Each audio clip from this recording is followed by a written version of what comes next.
ફરીથી એક વખત ભરૂચ લોકસભા બેઠક ગુજરાતના રાજકારણમાં હોટ ફેવરિટ બની રહી છે, કારણ કે ભરૂચમાં જંગ જામ્યો છે મનસુખ વસાવા વર્સિસ ચૈતર વસાવા વચ્ચે. મનસુખ વસાવાના અનેક વખત પ્રહાર સામે આવી ચૂક્યા છે ચૈતર વસાવા પર, તો હવે તેમની મુશ્કેલી વધારવા છોટુ વસાવાએ પણ બાપ પાર્ટી એટલે કે બીએપી પાર્ટીને મેદાને ઉતારી છે ભરૂચ લોકસભા બેઠક પર.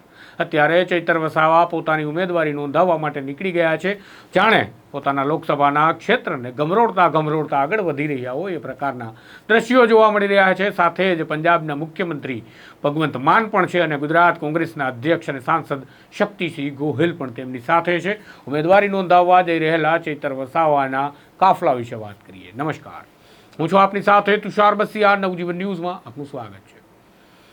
છેલ્લા કેટલાક સમયથી ભરૂચનું રાજકારણ સમગ્ર ગુજરાતની અંદર ચર્ચાના કેન્દ્રમાં હતું, કારણ કે ભરૂચ લોકસભા બેઠક પર જંગ જેવો ચાલી રહ્યો હતો. ચૈતર વસાવાના પ્રહાર મનસુખ વસાવા પર આવે તો મનસુખ વસાવાના પ્રહાર ચૈતર વસાવા પર આવે. એ ચાહે ડી દારૂની વાત હોય કે પછી કંપનીઓના ભ્રષ્ટાચાર મામલાની વાત હોય, તમામ મામલા પર પરાકાષ્ઠા સુધી રાજકારણ ચૈતર વસાવા અને મનસુખ વસાવા વચ્ચે પહોંચી ચૂક્યું છે. ભરૂચ લોકસભા બેઠકમાં હાલ બંને ઉમેદવાર બનીને ઉતર્યા છે. આમ આદમી પાર્ટીના ધારાસભ્ય ચૈતર વસાવા કોંગ્રેસ અને આમ આદમી પાર્ટીના ઇન્ડિયા એલાયન્સના ગઠબંધનના ઉમેદવાર છે, જ્યારે હવે મનસુખ વસાવાના ગજગ્રાહની વચ્ચે અત્યારે વિશાળ જનમેદની અને કાફલાની સાથે ચૈતર વસાવા ઉમેદવારી નોંધાવવા માટે ભરૂચ જઈ રહ્યા છે.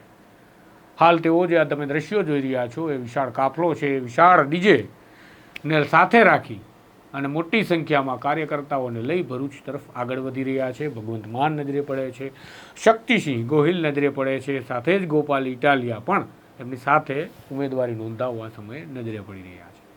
કહી શકાય કે ગુજરાતભરમાંથી ચૈતર વસાવાના જે કોઈ મિત્રો અને સમર્થકો અને નેતાઓ છે તે પણ આ કાફલામાં જોડાયેલા છે. એમાં યુવરાજસિંહ હોય કે પછી તેમના અંગત મિત્રો, તમામ લોકો ચૈતર વસાવાની સાથે ઉમેદવારી નોંધાવવા માટે જઈ રહ્યા છે.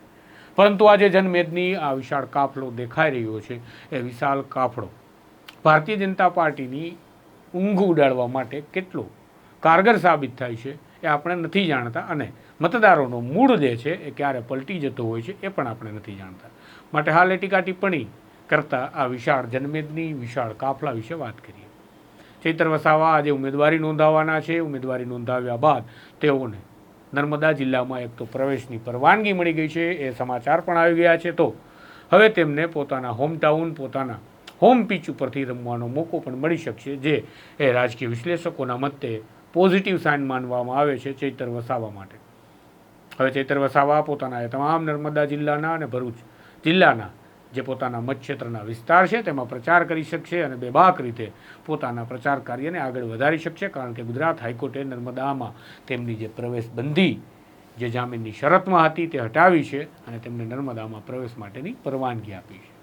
ચૈતર વસાવા ગઈકાલે મોડી રાત્રે જ ડેડિયાપાડામાં પહોંચ્યા હતા અને ત્યાંથી તેમણે આજે યાહામોગી માતાના દર્શનની જાહેરાત કરી હતી અને આજે તેમણે યાહામોગી માતાના મંદિર ખાતે દર્શન કર્યા અને ત્યાંથી હવે પોતાની ઉમેદવારી નોંધાવવા માટે તેઓ આગળ વધી રહ્યા છે.